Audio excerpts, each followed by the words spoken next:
But the balance is a hard thing to do in life, especially in this culture, to be a yogi or a yogini in this culture. You definitely need a lot of balance, right? Everything is against what we're teaching. Very much is against what we're doing. So sometimes it's a little tricky, you know.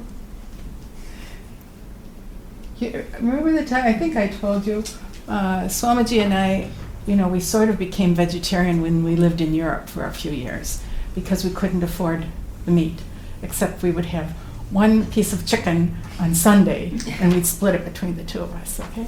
So then we came home and met Swami Rama, and he started to talk about why vegetarianism is very good for your spiritual growth. And we thought, oh, it's easy. So we became vegetarians. And after about 4 years of being vegetarian, there was a very nice couple that came to the Institute, and they wanted Swami Jaidev and myself to go to supper at their place. And we reminded them they were vegetarian, that we were vegetarian. And they said, oh, no problem, no problem. And when we went to their house, they had spaghetti for us. And it didn't look or smell just right, so we asked, is there meat in here? Oh, no, no, no, we know you're vegetarian. And after we finished all the dinner, they told us, we were kidding, it's all meat. Oh my gosh. And they wanted to see that, see, you could eat meat, what do you mean you're vegetarian? So I was a little too polite, okay? I told them that really might hurt us, they shouldn't have done that. Swami Jaidev, like that, stood up, went into the bathroom, grabbed a glass of water, drank a bunch of water, and threw it all up. Really? Okay? They were quite upset that he threw up supper. So I'm trying to cover for him, you know, because I could hear him. And I say, you know, that was really nice, but, you know, it tasted very good, but it's not the thing to do, you know, it might hurt us, that kind of thing, you know. And we left after another 20 minutes, and we went right to Guruji, okay, and told him what happened, and he said, what? They did what to you? He was very upset. And he said, Tree, it will take you at least 8 months to clean that out of your body. He says, I will help you. Okay. Can you say some more? It took quite a while for the body to get all of the meat out, and the, you know, meat is made up from all these different, what's the word I'm looking for? Proteins? Yeah. He says it'll attach onto different parts of the body, and to become as clean as I was before I went to dinner would take 6 to 8 months. Is it the same with, like, because that was red meat. I mean, is it the same with even poultry and stuff? It's just all the proteins? I think it depends on your body and how long you've been vegetarian, so you have to be really careful of it. Okay. Mm-hmm. So that was an interesting one. Huh? Mm-hmm. A lot of bad karma for them. Yes, they didn't come back. They came once or twice, and then they were finished with yoga. Hopefully they just were so ignorant they didn't realize. I think they didn't realize extent just of what they were doing. Right. Yeah. So they tried to sneak it in, and it's not by we don't like the taste of it. It's that we made a decision what to do. Right.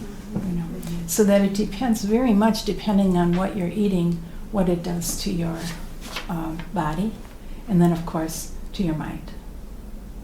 Of course. Isn't it not only the proteins, isn't it the vibratory effects? Yes, of course, of the animal.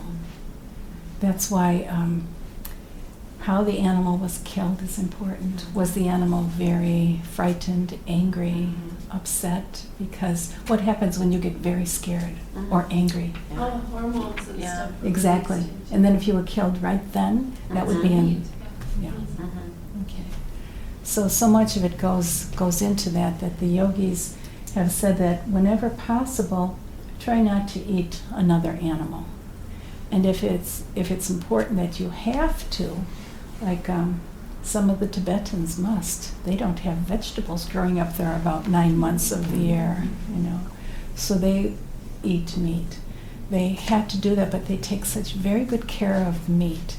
And they explain to the animal, now you're going to become our food today. We love you very much. And, kinda like that how kind the of- Native it's just a American- different way of killing the animals also and taking care of them. So it's what you want to do with your consciousness. You all know who Ramakrishna is? Ramakrishna Paramahansa is a great saint. This is a quotation from him which I fell in love with. You are here to eat mangoes, not to count the number of leaves on the mango tree. Anyone have an idea what he's saying? Yes. You're here to enjoy, not to worry. You're here enjoying, not to worry. Experience. Experience what? You're here to experience then, rather than get caught up in, I know what I want to say, but I'm not saying it. Quality over quantity. Detail or? Quality over quantity. Enjoy the sensory input without analysis. Mhm. Do your practice and don't spend all that time with book learning. Book learning. Yeah. You're talking to a publisher. That's what you teach classes too, right? But we only publish certain things, don't we? Sure, good things. There are so many people that make rules, lots and lots of rules. If you go to a church, right, could almost be any church, you'll get lots and lots of things you should do, ways you should dress, things you should say, times you should be there, times you better not be there. Okay, how much money to give, who's in charge, and then the hierarchy of the church. It's so important that that's more important than why am I going to church in the first place?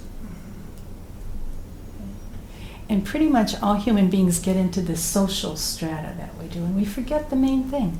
So if we go to a wonderful mango tree, we're going to say, whoa, this is a big bush. Oh, let's see, this branch has 500 leaves on it. Oh, I wonder how many, we're going to forget about the mangoes.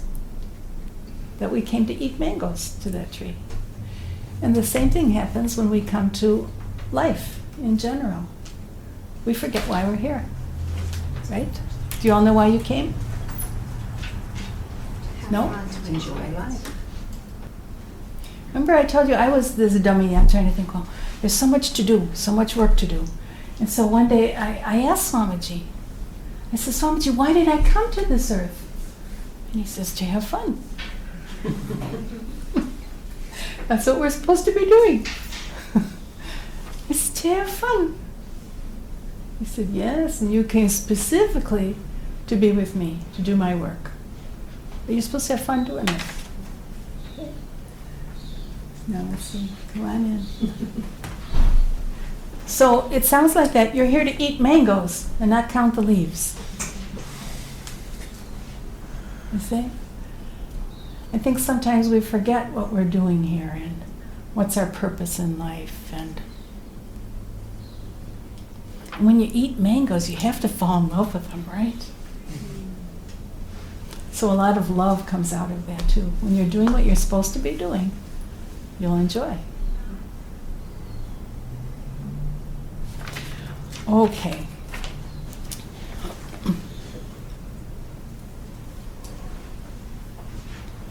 I have a couple of little statements that, sometimes you probably all do this. You'll come out of meditation and a thought just will come to your mind, just like that. Does that happen? Mm-hmm. Write it down if you can. So try to keep, not while it's coming, what you do when you're meditating, we say to let everything go. When something wonderful comes, say, after meditation, it'll come back to you. Don't look at it twice, just say come after meditation and let it go past. Okay? So then after meditation, and it comes to you, if you're driving home or something, keep repeating it and think about it. The wave of bliss and the wave of beauty from Shankara. Within, we should float on the wave of bliss, and without, we should float on the wave of beauty. we should appreciate beauty around us constantly. And that reminded me of that eating the mango and don't count the leaves, because the same thing. So when the sages inspired Shankar to write the wave of beauty, wave of bliss, it's really wonderful. We should float on the wave of bliss on the inside. On the outside, we should float on the wave of beauty, because it's all around us.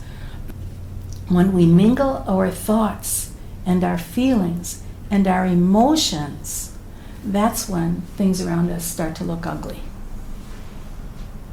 See the difference? It's when we put ourselves in the picture, especially emotions. Then all the beauty, it's a real simple example, but occasionally I'll stand by the big window there, and look out at the garden. And it's so beautiful. The design is great, the water's bubbling, the flowers are there. And most of the time I'll look out and I'll say, oh, thank you, Guruji, you give us such a beautiful place, And I'll just admire it. And then someday, when I'm not quite so calm, I'll look out there and say, oh my Lord, look at those weeds. Okay? And we do the same thing with our life. How are you looking at your own life? Are you looking at the negative part, all the weeds that you have to pull yet? Or are you looking at the beauty? And it's true that we do have weeds to pull, but I don't think we take enough time to just look at the beauty. We need to do that a little bit more. Don't even make it 50-50. What do you think, 75-25 maybe, something like that? Or at least 60-40? Teresa says 80-20. Yeah, because we all have so much to do that we forget the beauty of what we've been given. The very fact that you were invited into a almost 6,000-year-old meditation tradition, it's incredible. There are millions and millions of people around the world that they never heard of meditation, yoga, breathing. They don't know how to do it. And here you're in the oldest yoga tradition in the world. How did we get here? Such blessings we've been given, huh? We have dumb questions. We have someone to ask. If we can't ask, we go to Guruji. He'll let us know. And it's just so incredible. So stop putting yourself down too quickly, all right? First, whenever you're going to condemn yourself, look in the mirror and you have to list at least 9 good things before you say the one bad one, okay? It's hard to do, but give it a try. 9 good ones. You even have to say, I have wonderful feet, I have all 10 toes. That counts for 2, right? Yeah, it's sometimes hard to praise ourselves, but it's very, very important. I found over all the years that the more we think of negative things about ourselves, or the dumb things that we did, or the important things that we failed to do, we keep putting ourselves down a little bit. It's very hard then to even consider going into deep samadhi, because we don't deserve it. Okay? I've actually had a couple students tell me that. Most students feel it, but they won't say it. Okay? Of course we deserve to be in samadhi. That's where we came from. But as long as we keep putting ourselves down, it gets harder and harder to remember who we are. Okay? And we're not this, like another bruise over here. We're not this body that holds the clothes. We're not this hair. We're not these eyes. We're something deep inside that's part of the divine, that is the divine. I remember one time Guruji was talking to me about who we are, and he said, just think of God as a great big ball, and God exploded, and all the little tiny pieces became a human being. And I said, whoa, is that what happened? He said, sort of. So I said, Swamiji, so if we take all these human beings and glue them all back together, we have God? He says, actually, it's bigger than God.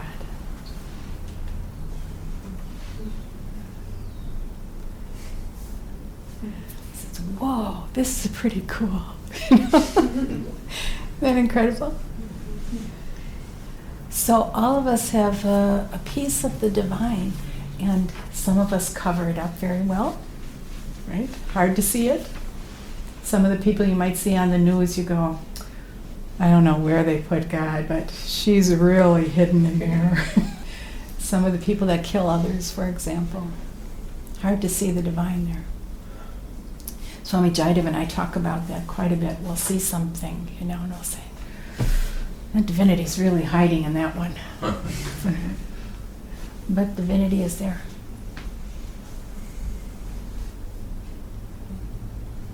The hardest part to find it is within yourself. That's what some of you are thinking. That should be the easiest. So then is it our uncontrolled mind that It's the mind, it's our ego. it's keeping us from knowing what's already there or wanting to see what's already there? You don't want to either? I don't know. I mean, the uncontrolled mind does something to keep us from Yeah, but the words that you chose, truly. I thought everyone wanted to know who they are. Is that true or not? Mhm. You really, truly want to know, see yourself, and know who you are. Because one of the last steps is giving up yourself. So it is hard. It's hard to do. Okay? But even if you just wanted to see who's Swami Rama and who am I, and stand the two of you next to each other without bodies, you would be blown away at the beauty and the power and the glory. And if you see the Divine Mother, I know that you're part of that. If you just see who you are, you'll be stunned. You'll never think of yourself the same way. The power there, the love there, the beauty there. Remember we're always singing Satchit Ananda? That's who we are. Even if we sing off key.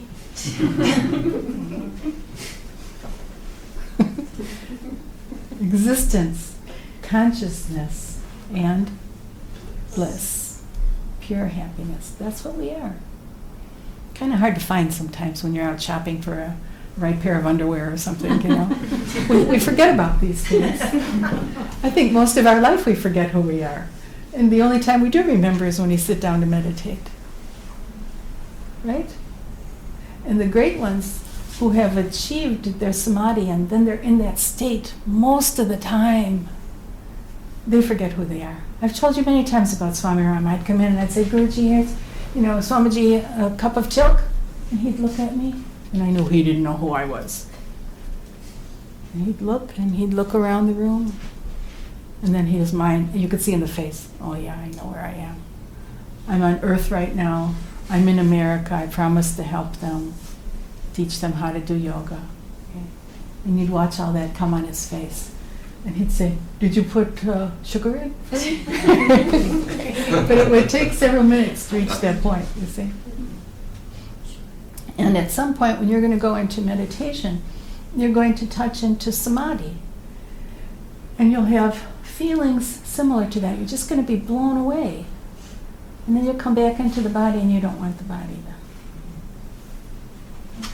And after a few minutes you'll go, okay, I'll stay. Because the mind will take over and you'll go, remember you got a party tomorrow. Okay? Things that we have to do yet, things that we want to do will come up in the mind. And that's when the ego takes over, the mind takes over. Ego. This is me. And then you'll think, who is that other person? Right? And so the sages, they're doing this back and forth, the great yogis that'll go into samadhi, back and forth all the time. And you could see it. I'm sure I've told you a few times, walking in on Swamiji, the light was just shooting off of him. We have a few pictures of him, but usually in the photos it looks about this wide. When I would see him, it would be 6 feet out. Just white light, yellow light coming, And I'd say, Swamiji, what do you say when walking? I walk in with this tray of food, and I look at him and, oh.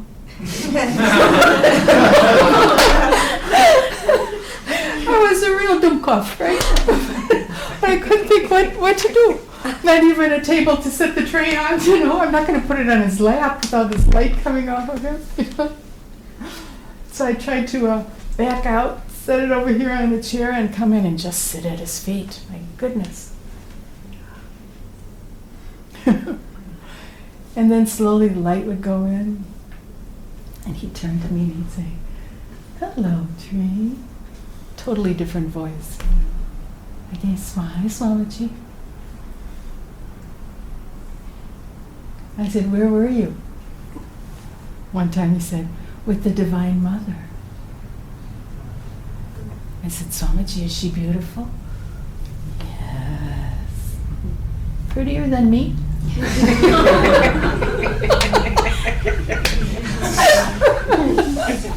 Are we stupid or what? Part of my job was to make him laugh. And I did that time too. He looked up and he said, "Yes." I said, "Yeah, impossible, Swamiji, impossible." And he goes, "So get me choked." The great ones, they're back and forth all the time. And the more you can meditate, the closer you're getting to that point. And at some point, you'll meditate, you'll have something happen to you, and you'll have a little glimpse of that. And then more and more over time, the glimpses will get a little longer, a little more powerful. And one day you'll see who you are. You'll see who the guru is. If you're very brave, you'll see what God is. Okay. Here's a good one. This is Guruji's, not his words, but his idea. The shortest cut for knowing truth is just to know yourself. Most of us don't know who we are, do we? We don't know ourselves. And that's why meditation is so very important, because you're looking at yourself all the time. You're looking at, what's all this junk? Oh, that's what my mind is bringing up. Well, if we can get past all this junk, then who's there? Then you see who's there. Oh, well, I see that it's got a whole bunch of veils on it. Can I get past those veils? And then more junk will come. No, I want to go back to those veils. And at some point, you'll raise this veil and the next one, so that you can see yourself. And usually, the sages will help us have just a little taste here and there, a little view here and there to keep us going. Otherwise, we can get discouraged. So when you keep doing it, something wonderful will happen for you. It could have you go another 10 years, depending on what you get, of course, right? But usually the sages will give you a little taste of something, so you know a little more who you are. We're not who we think. Yeah. Because we do the best we can. You know, I think our bodies are incredible. They're wonderful. The things they can do, right? You see what some of the students can do. Makes you realize what the human body is capable of. And then the next step is, who are we? That we can do this incredible stuff with this body, with this breath. Who made us? We're really incredible. And the more you see it, kind of makes your mind go, whoa, human beings are something else. And then the next time I'll read a newspaper and hear this one murdered this one and these two fought and stuff, I feel like crying, because they have no idea who they are. They don't even know how good they are. And that's why they have to cover it up with all this bad stuff. There's a lot out there that is trying to pull in a different direction because of the fear of who we are. And it's difficult to know who we are. But the more you work on it, the closer and closer you get, the truer it will come. And you'll be able to see yourself in a different light. When that happens, then you either say, I have to leave this world and go to my beloved, or what can I do to help others to see what I saw? Okay? One of those two things you'll do. That's why some of the yogis will just drop their bodies, and some will stay and teach.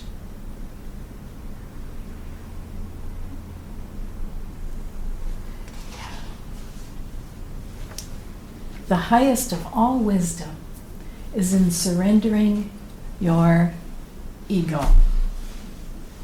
The mind needs to learn one thing: to be quiet and surrender before the reality, the truth, that which is self-sufficient. And the ego, you've heard from Swamiji and me and Maharaj many, many times, the ego has got a big ego. Has to be praised, has to be in charge, has to think it knows everything. Our human ego is big, and it keeps us going in the world. We need it. We really can't do without it. But it doesn't want to be put in its place. It wants to be number one all the time, like that big bank, downtown. You fly in, you come in on the highways, you see this first, the big number one. And every time I look at it, I think, the ego. The ego of humanity. We can't even make it second or third, or maybe 25th, where it really belongs, And that's what causes us a lot of problem, is our ego. So we have to try to get control over it, which is not easy to do, is it? Here's a good one for you. When we love someone, we are really saying, I want to be loved. It's actually selfishness. I'm going to come back to this one. Let me read you the last two I've got. Are you not aware that you are the finest creation of the divine? Truth is that which is self-existent, which needs no support. Truth is that which is eternal and never changing. So therefore, we're not truth. We are truthful as best we can be. But as long as we're changing, it's not truth. Okay, when we love someone, we're really saying, I want to be loved. And it's actually selfishness. Any of you understand that? No? Yes? Okay. I love you. I'm madly in love with you. Okay? I love you too. Okay. I don't love you anymore. What does she do? Feelings are hurt. Feelings are hurt. That's where the selfishness comes in. So the way we are been taught to love is give and take constantly. Very much in love with Swami Rama, right? This is my Guruji. So after serving him all these years, and he looks at me one day and he says, you make me want to throw up. I hate you. Get out of my sight. You make me sick. Well, what do I do after crying or after the shock? You're trying to figure out, what does that mean? And it means, I love you. Doesn't matter if you love me back. There's a difference in it. I went on loving him as much as I could, at the same time getting out of his presence so he wouldn't throw up. Because I loved him. And it made me finally realize, after many, many years of being in spirituality and loving my guru, that I didn't have to get love back from him. If I say I love you, it means I give love to you. It doesn't mean give it back. See? So you think about a lot of parents, for example. They raise that baby and they love the child, and the child gets to be 21 and says, Mom, I hate you. Dad, I don't want to see you again. And they leave. Do you stop loving your child? Never. If the child called in 10 years crying and said, I need some money, you'd send it. It's the same thing with the guru, with your teachers.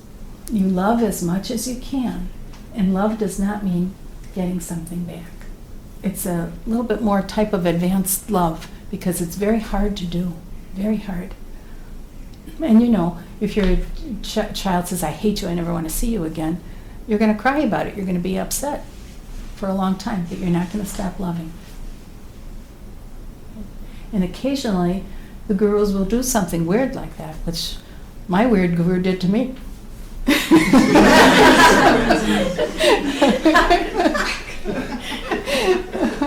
So for about a year, I didn't see him or talk to him. I did all his work, but I couldn't see him. And you know, after a year, he called me down to his room. I was so frightened walking down that hallway that I didn't walk on for a year. I was shaking. I came in and Swamiji sitting at the desk, at his table, and he says, "Tree, get me tilk." I was so, you know, so I made his tilk kind of like this, brought it to, and he said, "Sit down, sit down." So I'm sitting down at a table with the guru who said I made him sick, you know, and he hated me, and he goes on to the next project. And I said, "Swamiji, what? I said, "Swamiji, you killed me because I felt that that was the end of my life. You killed me." And he said, "Yes, but look what came out of the grave." He says, "Now you know what love is." So most of us love because we get something back. Many of the great ones, they're not loved by the world, and they love us anyway. Okay? So it's something to think about. Sometimes when you're being very, very good, the person that you're helping is not interested, will not love you back. Doesn't matter. Our job is to love. Okay? All right, let's meditate.